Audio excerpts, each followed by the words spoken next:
I've been a lifelong cyclist, I suppose, really. I really got started when my father was county secretary, and during the summer holidays, I was 12, 13, I used to deliver the post from around the county. So I'd set off my bike with a basket on the front of the bike and on the letters, and my route plotted then through Ballinabran and Bilbo down to Bagnallstown, and other days maybe over to Calavin and Turlough, and I got to know the back roads of Carlow then when I was doing the cycling.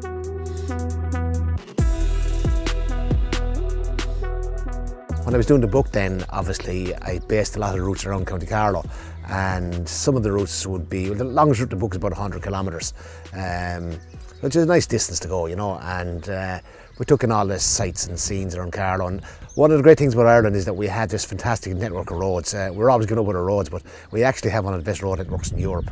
And, you know, I think there's great potential there for bike tourism in this part of Ireland because it's quiet and we're not overrun with tourists, and yet we have this lovely climate and lovely scenery and lots of interesting places like here to come and visit, you know, so it's the ideal way to get around. Now, I haven't done much cycling this year so far, I've just been too busy this year, but last year now I found a great help, especially after a game. I'd like to get away from the hype, just get out the bike and go and put it on the Barra track. It's a lovely place to get away from the pressures of life, I suppose, you know, and you can think and plan again. Just I'm very proud to be Carlow manager, there's no doubt about that. Like it has been one of the highlights of my life, really, to be involved in the county senior football team. I never thought I would be county football manager. I had no ambitions in that line. I was very happy coaching at club level. I came in, gave a hand out to Anthony Rainbow, and just things happened, and that's where I am now. But yeah, I really am proud of it. My father was founder member of Éire Óg, my grandfather was the founder member of Éire Óg, my father was county secretary, and the family is really steeped in the GAA in Carlow, you know, and it means a hell of a lot to people, and particularly my family anyway. It's a big part of what we are, and I've always felt that we've underachieved in the past, and I was determined that if I ever got a chance that I'd make sure we got the best out of ourselves.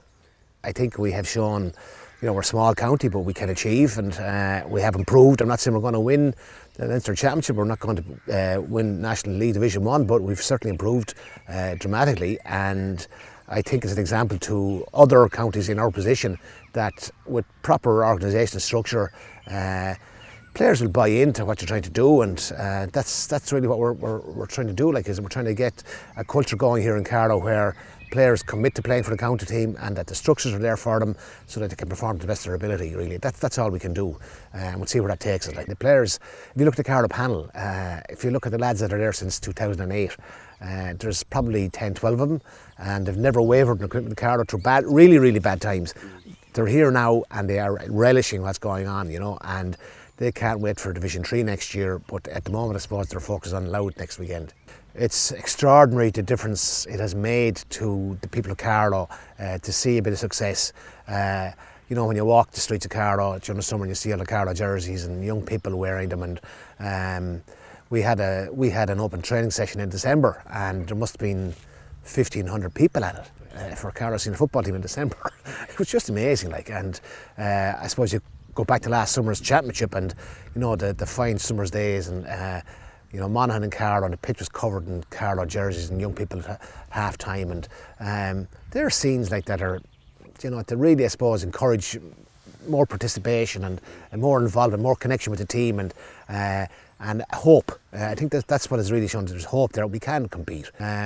You know, it's a massive step for Carlow football to get out of Division 4. There's no question of that. Like, you know, we'll be facing new teams, travelling to different parts of the country that we haven't been to before. You know, and we feel that Division 3, Division 4, you know, there's not much of a difference between the two divisions.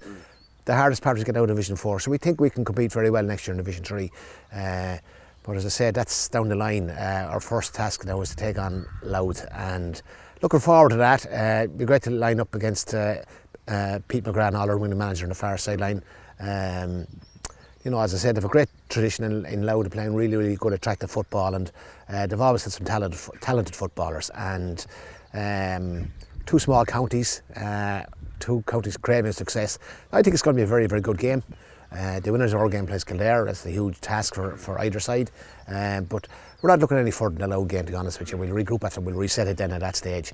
But we certainly would love to get a run of games like we did last year. Again, you know, that depends on the draw you get. But we're confident that we can take Louth, and we would love to play Kildare. It would be another local derby, and we haven't played Kildare in the championship in a long time. So it would be a great tussle, great game to look forward for the people in the Carlow and Kildare border in particular, you know. So we hopefully we'll get over Louth and do that.